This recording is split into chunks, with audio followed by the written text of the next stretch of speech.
I've got a Garvey planter box right here and right here. And here's one I set up a couple of years ago. So if you couldn't tell, it's winter right now, and I love the fall and winter for setting up garden boxes. And the reason for that is I can put a lot of the extra compost or garden material in the bottom of my garden boxes. I can put logs, I can put twigs, I can put whatever, and then I can put topsoil, clay, compost, whatever on top. And then throughout the rest of the fall and the winter, after it snows, it gets wet, it really helps things to decompose. And come spring, a lot of this stuff is really impressive. If you look at this footage, what this is I put some clay together with bark mulch, leaves, other materials, and this was a couple years ago, and I kind of rotate some of this out, but you can see just how like this stuff is magical. So I never buy topsoil, I just fill up my garden boxes, and over time it gets better and better. I really like reusing everything that I have in my yard. Like I mentioned, this garden box over here, this was sent to me a couple summers ago. It's been through, I think this might be its third winter. It's held up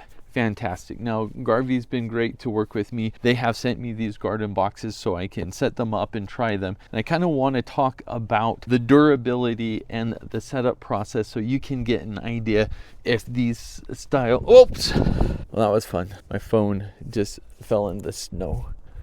Give me a second. As I was saying before my phone decided it wanted to fall down, hopefully this video can give you a good idea if these garden boxes will work for you. Now, obviously they have a bunch of different styles, sizes, slight variations on how to install them. But as I can show you in this footage, the setup is really easy, but it is going to take quite a while because there are so many screws that come with each of these garden boxes. So it's not complicated at all, but you do want to give yourself enough time. When my wife helped me, we did it in about 30 to 45 minutes. When I do it by myself and I'm watching TV, I can usually do it in about an hour.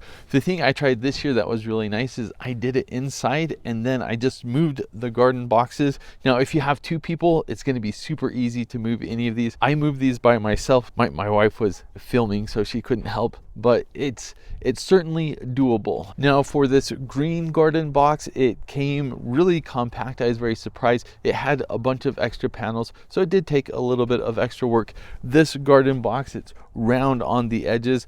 It was a little bit easier to set up. And then this garden box I set up in the summer when it wasn't winter. It was easy to set up. And honestly, I've put this through a fair amount of abuse. I've had things fall on it. I've taken everything out, put things in, and I've been really happy with how well it's held up. I think for the most part, you can expect all of these garden boxes to last a long time. I love yard work. I love gardening. For the longest time, I thought I didn't really care for garden boxes, but the more I use them, the more I like them. If you've never tried one, just get one, try it out. In my opinion, they make gardening a lot nicer.